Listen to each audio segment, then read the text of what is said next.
जय प्रभु यीशु। आमीन। हालेलुया। निवास स्थान पर अग्निमय बादल ब्रैकेट ओपन निर्ग 40:34 -38 ब्रैकेट क्लोज। 15 जिस दिन निवास को साक्षी का तंबू भी कहलाता है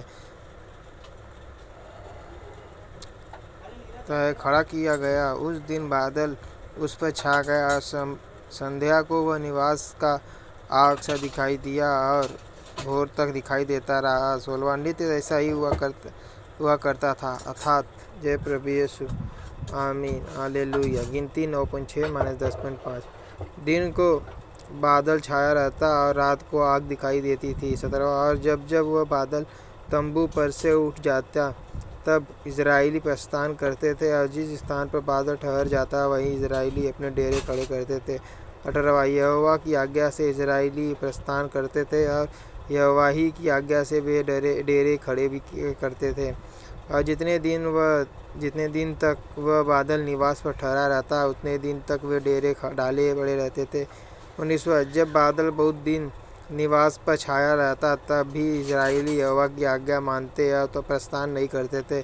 20 कभी कभी वह बादल थोड़े ही दिन तक निवास पर रहता और तब भी वे यहोवा की आज्ञा से डेरे डाले बड़े रहते थे और फिर यहोवा की आज्ञा ही से वह प्रस्थान करते थे। 21 और कभी कभी बादल केवल संध्या को से भोर तक रहता और जब वह भोर को उठ जाता था तब वे प्रस्थान करते थे। और यदि वह रात दिन बराबर रहता तो जब बादल उड़ जाता तभी वे प्रस्थान करते थे। 22 जब वह बादल चाहे 2 दिन, चाहे 1 महीना, चाहे वर्ष भर जब तक निवास पर ठहरा रहता तब तक इजराइली अपने डेरे में रहते प्रस्थान नहीं करते थे, परंतु जब वह उठ जाता तब वे प्रस्थान करते थे। 23 यहोवा की आज्ञा से वे अपने डेरे खड़े करते और यहोवा ही की आज्ञा से वे प्रस्थान करते थे और जो आज्ञा यहोवा मूसा के द्वारा देता था उसको वे माना करते थे। जय प्रभु यीशु।